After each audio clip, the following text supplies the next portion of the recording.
Hi, Honey. Hi there. So, could you tell us a little bit about yourself and how you are and why you're in Dubai at the moment? Yeah, sure. So I started my career in commodities 5, 6 years ago now. I started that in Singapore, entry level. Then I moved to Geneva with the same company to the headquarters. Started varied in analysis, did a little bit of operations, tended to stay away from the financial side.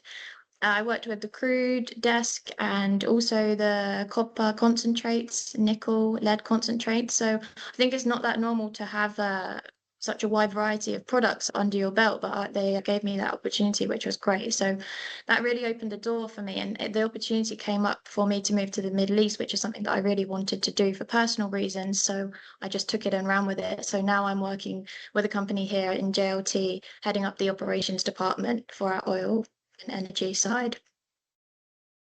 Wonderful. And how is it living in Dubai and working in Dubai? Honestly, I came here with high expectations, so I kept telling myself, don't be disappointed if it's not everything that you want it to be. But honestly, it's been better than I expected. It's really been incredible. The social life is fantastic. There's a list of about 1,000 things that I want to try and do that I've seen around. It's really good. I recommend it to anyone. Thanks. And could you tell me a little bit why you went into commodities and what your path was? How did you end up in commodities? Sure. It's a bit of an accident, to be quite frank with you. I don't have any family or friends in the industry. I just finished my education in the UK back then, and I wanted a career that was going to be interesting. I wanted the career that would be the most interesting, and for obvious reasons, you end up at the commodities industry. So, what was your first role in the commodities industry? I started a commodities program in Singapore with one of the world's largest commodity houses, and Mhm. that was on the analysis desk. So I was working with the crude analysis. So you're looking at supply and demand, trying to assess refinery turnarounds, maintenance, that type of thing. Did you enjoy that, like not having any experience in commodities and jumping into this world? And what were your first impressions? My first impressions was I definitely had made the right decision. I knew Okay. that this would be where I stayed. In terms of the particulars, my personal life, all that type of thing, there were room for improvement, but for sure I knew that this was where I wanted to stay. Wonderful. Amazing. And in terms of challenges, what kind of challenges do you see in our industry? Professionally or personally? Professionally? So I think broadly speaking, given that the financial results of commodity traders tends to correlate more with volatility than absolute price, you have to remain attentive to geopolitical, financial, humanitarian events in order to really actually understand your market. And this isn't just applicable for analysis, this is applicable for almost every department in the office. With regards to levels of stress, for example, is this something that's easy to work with and knowing that our industry is particularly active? I think for the operations desk, this is something which is very easy to answer. The stress comes from your phone. So if it was as simple as logging into your laptop 9 till 5, that's okay. You could turn it off and you could face the problem the next day. But as I'm sure you know, with the operations desk, this is a 24/7 thing. There's always going to be a vessel mooring, loading, discharging, you name it. Like it doesn't stop. So I think from an operations perspective, which is myself, that is definitely the most stressful thing for sure. In terms of teams, regions, what do you cover in general? So the company itself is very heavily WAF based with a specific focus on Nigeria. We're also branching out over the last few years into countries like Togo, Ghana, Benin, Senegal, Okay. all of those West Africa based countries. So all of them have their particular niches, all of them have their particular requirements. So really understanding those is what makes you succeed. In terms of your role itself, do you mind explaining what you do? Yeah, sure. For a standard operation, say we're buying in Antwerp, selling into Nigeria. Nigeria is a regulated oil market. So at the moment, everything is state, most majority of it is state controlled. So When you're importing, it will go to NNPC or NTL. And Nigeria has a very heavy crude export program. So essentially, we're off taking their crude and supplying gas oil, gasoline into Nigeria. And where we're trying to explore those different niches in other countries, that's basically just looking at what spot tenders are available, taking opportunistic business development opportunities. So we have a guy in our office who is primarily focused on exploring these type of ventures. On a daily basis, my job is to load those vessels depending on the Incoterm. So load from wherever we're loading, US, Europe, plan the voyage, mitigate the risk, ensure cargo is insured, plan for the discharge. That can vary between like STS operations, which is ship to ship, or direct to port. So depending on what the trader has deemed most profitable and depending on what our receiver would require, then following procedure. It's really great. I said I wanted a career which was going to be the most interesting, and that's why I have no regrets. I don't think it could be any better. So you would entice people from outside to join the industry?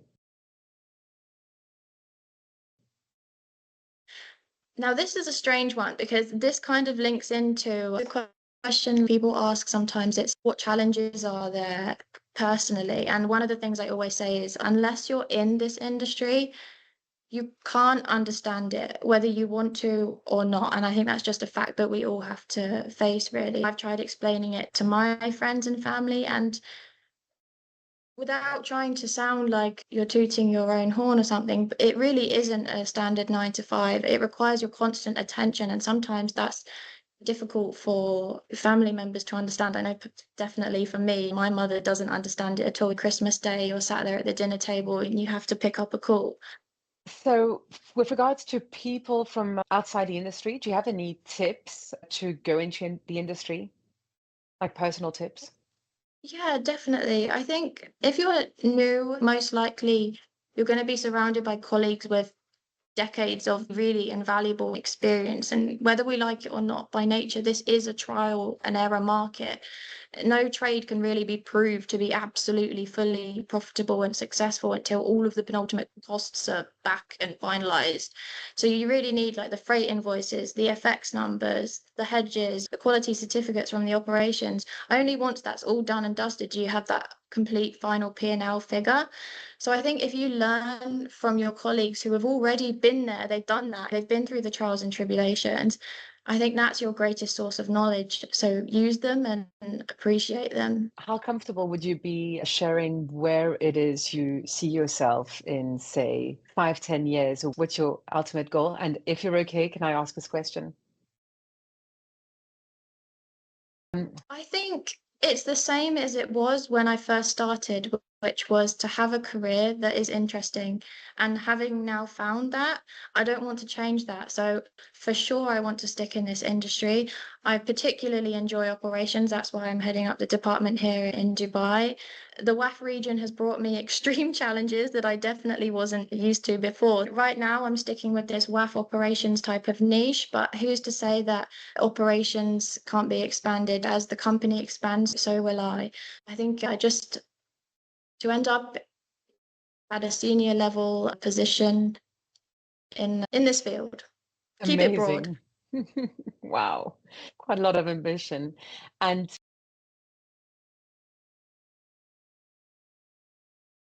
with regards to women in the industry, how do you feel about a woman coming into the industry, or women who are in the industry, or you yourself? How do you feel being a woman in commodities trading? To be very frank and very open with you right now, I am the only woman in the company that I work for. So yes, it is statistically a fact that there are considerably less women in commodities trading. I think it's just a matter of time until that does reach a more equitable level. Of course, there's no reason why it wouldn't.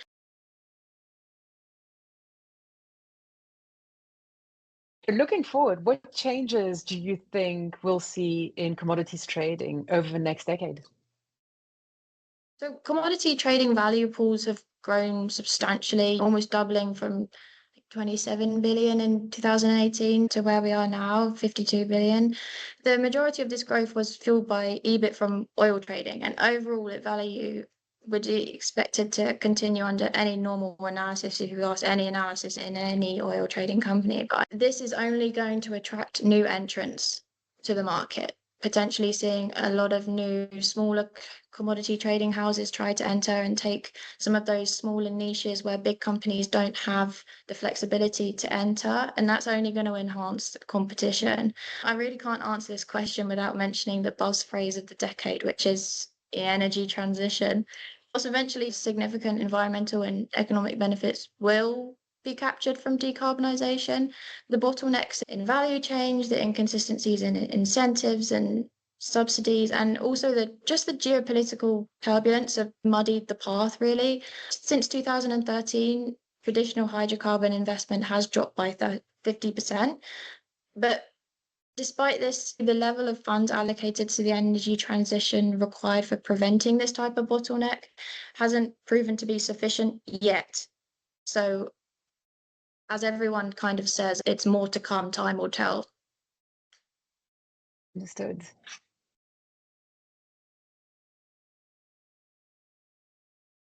What piece of advice would you give yourself at the age of 20?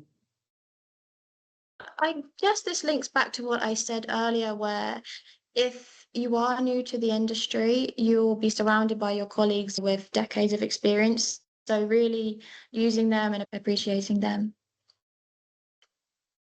In Yeah, terms of a career coach, they could probably give you tons of advice, but I think if you're really new to entering the market and you're at the stage of giving in your first CV, the biggest thing for me is keeping that CV succinct. Nobody wants to read a CV which is over a page A4 long at the end of the day. Call me wrong, maybe I'm wrong, but that's what I would say. and any other tips, like if you had one piece of advice to give to be successful in commodity trading?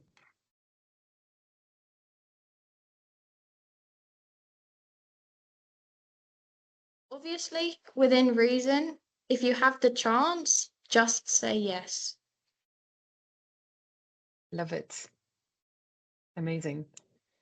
Thank you very much. Thanks, Horian, for your time today. It was really nice speaking with No, you. thank you. Thank you. Pleasure's mine. And yeah, looking forward to catching up soon. Yes, when you're in Dubai, we must. Yeah, absolutely. Ciao. Ciao, ciao, bye. Ciao, ciao, bye.